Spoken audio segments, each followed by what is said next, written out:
Don't look now, but Penn State is only down by 3 points. An upset is brewing in Columbus.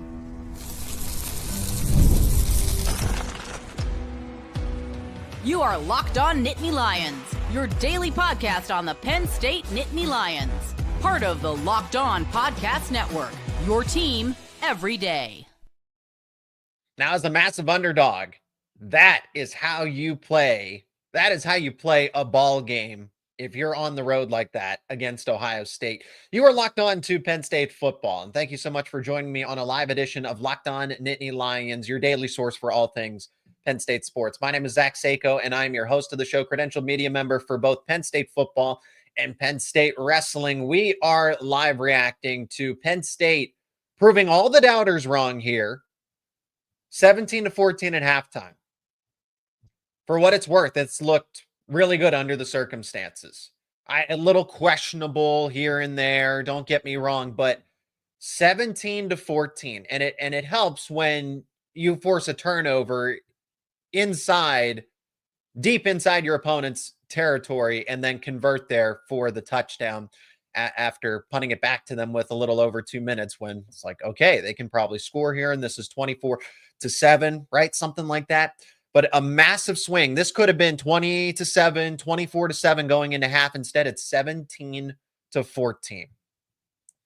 Effort, energy, emotion. That's what I wanted to see from this Penn State team. And we're at least getting a lot of that. Play calling has been much better. I think questionable at times, right? Don't get me wrong. You're going to question. I'm sure people on Ohio State's side of things are questioning it right now. How are we only leading by 3 to this Penn State team? But from Penn State's point of view, I think the play calling's been better across the board for both Andy Kotelnicki and Jim Knowles. Tackling, aside from Julian Sain getting that first down when really he shouldn't have, I think tackling has been much better. Just like some of the different things that I've been waiting to see. I've been calling for it in the preseason. 6, 7 offensive lineman formations. Ohio State has no answer for it at this point in time. Katron Allen and Nicholas Singleton both being utilized effectively in the ball game. Okay, I wasn't calling for Liam Clifford quarterback wildcat packages. That was not on my radar. That was not on my bingo card for this game, let alone this season. But they're pulling out all the stops. They are doing everything in their power. So an upset is brewing here as they are only down by 3 points. Am I saying that Penn State's going to go on to win? My prediction was 31-17. I thought Penn State would cover in this game. Just the uncertainty, what they could do, the element of surprise that they had. And I still feel like this team has been bought into what Terry Smith is trying to give them. And they are. They are clearly bought in, because Ohio State marches down the field on their first respective drive. It's 7-0, just like that. And you think, okay, this team can probably, for the most part, would pack it in. I think a lot of other teams in Penn State's situation would have just said, you know what? Ohio State's Ohio State. Why did we even bother playing? This is a big noon kickoff. And Penn State has slowly chipped away. They believe that they belong in this ball game. They're showing that they belong in this ball game. I think because Penn State's been so abysmal at points in time this season, that everything kind of self-correcting and going back to the middle is such a step forward. It's like I said, tackling has been abysmal. Looks better this game. Play calling on both sides has been abysmal. Looks better this game, especially against better talent. It was a struggle against Northwestern and UCLA, but against the best team in the country, you know what? Penn State's playing some of their best football comprehensively across the board. Genuine criticisms that I have to throw at Penn State. Ethan Grunkemeyer. Okay, let me give a good before I talk about the bad. The good is he looks at least poised in his second start. He doesn't look really rattled. I like the veteran poise that he has within the pocket. He goes through his progressions. He's not quick to just roll out of the pocket and just go, oh, my first read isn't there. Gotta go. He will go through his progressions. He will stand within the pocket. I think at times Drew Aller was pretty quick to just move or try to do something. He got scared. He got scared in the pocket and just started to dance. And I like that Grunkemeyer actually sits in the pocket and allows the play to develop. Okay, that is nice if you can complete your passes. Grunk is just missing wide open wide receivers. Trevor Pena creating separation. Kyron Hudson creating separation. You're not even giving them a chance. It's not like, hey, that's a 50-50 football. Okay, you're putting it in the window. It's nowhere for them to get to it. And that's an issue.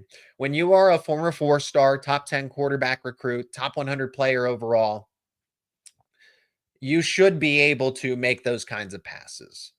So that's my biggest criticism of Grunkemeyer so far. But I like the way that he's reading the defense. I like the way that he's going through his progressions. He's not afraid to stand in the pocket. He's not afraid to take a hit.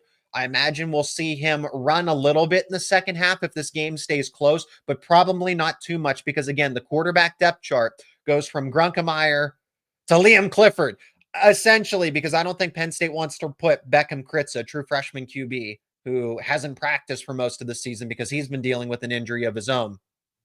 That is where Penn State stands. If they had Jackson Smolik, I think Grunk would be utilized a little more with his legs, but they have to protect him at all costs because then it gets really bad with the QB depth chart. Defense overall, again, other than the Julian Sayin third down conversion, that should have been a sack. Okay, there's no reason because Sayin is not Nico Iamaleava. Okay, can he move? Sure, obviously we saw that, but is he a mobile QB that can create with his legs? No, he's not. So there's really no excuse for him getting by defenders like that and picking up a third down. And that's just another momentum boost. And then it turned into an explosive play for Ohio State's offense. But 17-14, I mean, the ground game has been going. Katron Allen continues to show up every single day. And it's still the Katron Allen show to this point. Singleton is getting some run, but there is a clear separation. I mean, if you look at the box score, 16 carries for Katron Allen to 3 carries for Nicholas Singleton.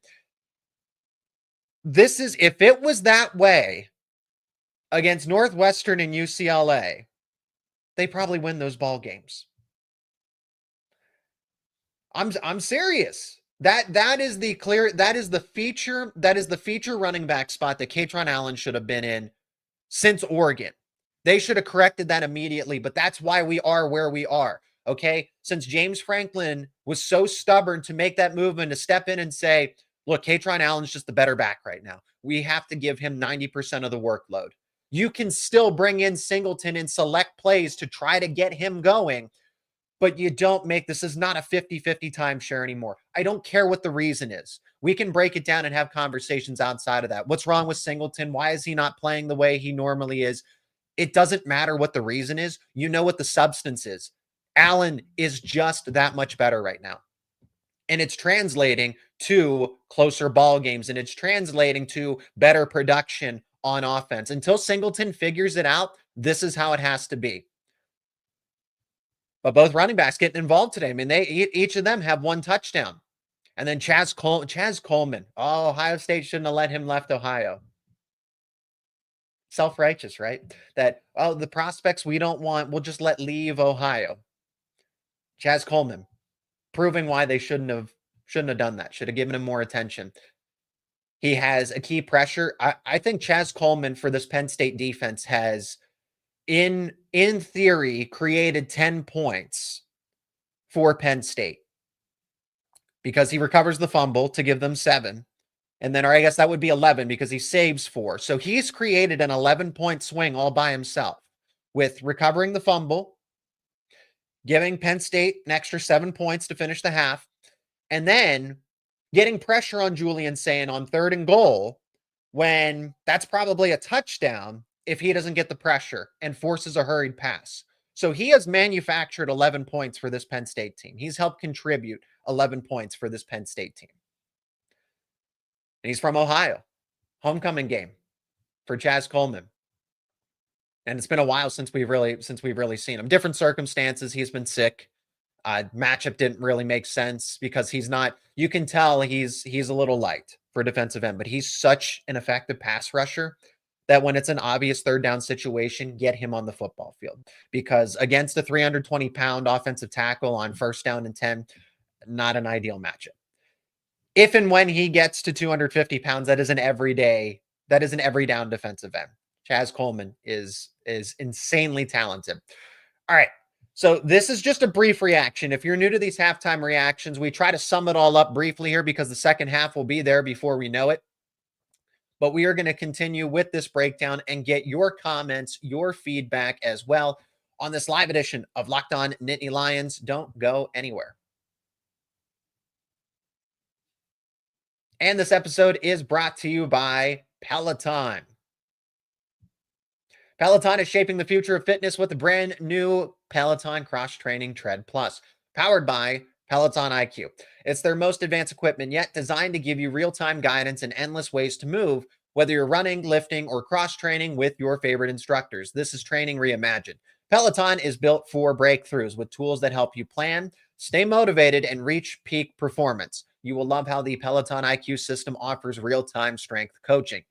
It actually tracks your reps, suggests the right weights, and corrects your form, making every rep safer and smarter. The swivel screen is a game changer. You go from running on the Tread Plus to strength training without missing a beat.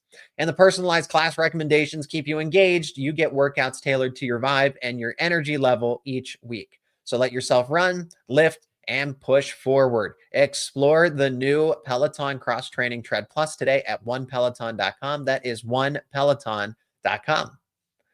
Today's episode is also brought to you by Mazda. Mazda crafts cars for those who do more than simply move. Mazda delivers confidence with every ride with more IIH Top Safety Pick Plus awards than anyone else. From footwork to breath work, athletes sweat all the details. Mazda brings the same intention to how we craft every model. You can feel the Japanese craftsmanship in every detail, from metallic accents to available Napa leather upholstery. You can make everyday drives feel like anything but, from smooth handling to intuitive controls. And with all-wheel drive standard in every crossover SUV, you can drive with confidence through almost any season. Like our players, we sweat every detail because when you make every move count, impossible becomes irrelevant. That's Mazda. Mazda, move and be moved. And thank you so much for joining me on this live edition of Locked On Nittany Lions. Appreciate you in the live chat over in the comments section, which we will get to now as second final segment to talk about this Penn State Ohio State game. And now we see the impossible task that is beating Ohio State. Penn State has played their guts out, even got a turnover, still down 3. Ohio State gets the ball to start the second half. But Penn State is building belief. They're building momentum. I don't know that they win this game, nor am I necessarily expecting them to, but the fight at some point, when does this really, this is four games in a row that they walked in with where it's just demoralizing losses, one after another, and another to stack on top of it potentially. Well, we'll see. Again, I'm not gonna try to speak everything. I'm not going to try to speak it otherwise into existence here. We have the chance to do the funniest thing of all time. Yes, upsetting Ohio State. And then you get number 1 Indiana the next weekend. You get to play the number 1 team back-to-back weeks in a row. If you win this game, you have to win this game. Should have gone for it on the first drive at 4th and 3. Hindsight's 2020. I'm not for it one way or another. If you pin them inside the 5, it's smart to punt there. It's Ohio State drives down the field, so it looks the way that it does. But that's all going off of the analytics and what gives you if it was 4th and 1 and you punt, I question it. If it's 4th and 2, well, what's the difference of a yard? A lot, actually, in that situation. And then you give Ohio State field position at the 45. So it's not my favorite play call. Right now it's 17-14, least of my concerns. And I don't know that what does it do? We don't even know that Penn State drives the football 40 more yards and gets a field goal out of it or a touchdown. We need Jim Knowles to limit the explosive plays and Grunk to make some throws, and they have a chance. So Zion Tracy, that I put that a little bit on him more so than Jim Knowles, because they're running zone there, and Zion needs to know that he's kind of the last line of defense at that point in time. It looks like he's stuck in quicksand. I'm not sure what he's waiting for against Carnell Tate. You just kind of have to give him that cushion. If he breaks out, so be it. But because you stand there flat-footed, you give up the leverage for a touchdown. And he caught up in coverage because that's not the best thrown football by Julian Sayin. But I put that on Zion Tracy because he's the safety in coverage. I disagree with some of it so far. Again, you've limited Ohio State for the most part. Ohio State has no answer really on the ground game so far. And then they have this is a team that I don't know if they just don't run the football effectively, period, or if this is Penn State just doing a better job, putting together a better game plan. It might be a combination of both because Ohio State's offensive line is still pretty good. I know they've had question marks about their running back. Again, a true freshman in Bo Jackson has stepped up. They're cycling in CJ Donaldson, Isaiah Wesley. This wasn't supposed to be their running back depth chart going into the season. It was supposed to look a lot different. Ohio State, which has typically always had somebody that's been really good in the backfield, they don't necessarily have that. And I wonder if that holds them back down the stretch of the season because they are a title contender. They're one of the favorites, but it might be the ground game. If you can't run the football, champions run the football. And if you can't run the football, okay, now it helps when you have Jeremiah Smith, Carnell Tate, Max Clare, Brandon Inniss when you need him. You just really need Jeremiah Smith. So that's what Ohio State's very much been leaning into this point, and a top 3 defense to go along with that. But the ground game, Ohio State either just can't figure it out, or Penn State really showed up today, really stepped up today. Love that. Love the fight Dennis Sutton got to make that play. If we're talking about the fumble, yeah, somebody. It was Amari Campbell. It was Zach Wheatley. It was denied Dennis Sutton. It was everybody getting involved to force that fumble. I will be mad if we pull off the upset when it means nothing and it will make our conference look bad. That's interesting. From the what is the Big Ten Conference? The upset means that because the SEC's claim to fame right now is that, we're the deeper conference. Anybody can beat anybody on a given Saturday. You don't have to deal with that. I would argue that this is leverage for the Big Ten, that this looks good for the Big Ten. If we're talking about it from conference supremacy or what have you, that Penn State going into Columbus with no head coach. I shouldn't say that. This is big game Terry Smith. This is big game Terry, BGT. They came to play football today. If they actually pull off the upset, what it does is it codifies just how much of an issue James Franklin was. Because then it was, the big game, they can't do it.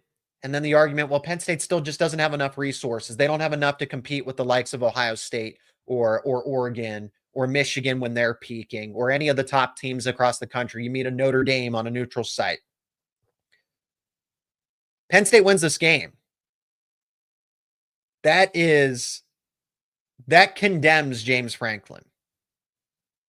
Because when this team doesn't have its starting quarterback, backup QB is in his second career start, there's nothing to play for. It's not like, okay, James Franklin got fired, but hey, the playoffs are still on the horizon. You can circle the wagons, right? That's why James Franklin got fired, because they're in this situation. But this is a definitive reflection on Franklin. If Terry Smith goes into Columbus with the deck stacked against him and gets a win against the number 1 team in the country as a give or take, the line was moving all day long or all week, 17 to 20 point underdog, and you go into Columbus and beat the Buckeyes for the first time since 2016, when you have nothing going in your favor, that is a testament to Terry Smith, and honestly gives him leverage in this head coaching search. Maybe your head coaching replacement is right there in State College. He still needs to prove it. A win against Ohio State and a win against Indiana certainly change a lot of things in that conversation. I won't go that far right now, but I have the utmost respect for Terry Smith one way or another. He needs to be on this coaching staff. He needs to have a prominent role at Penn State for the foreseeable future. This guy just gets it. He just gets it across the board. Phenomenal recruiter.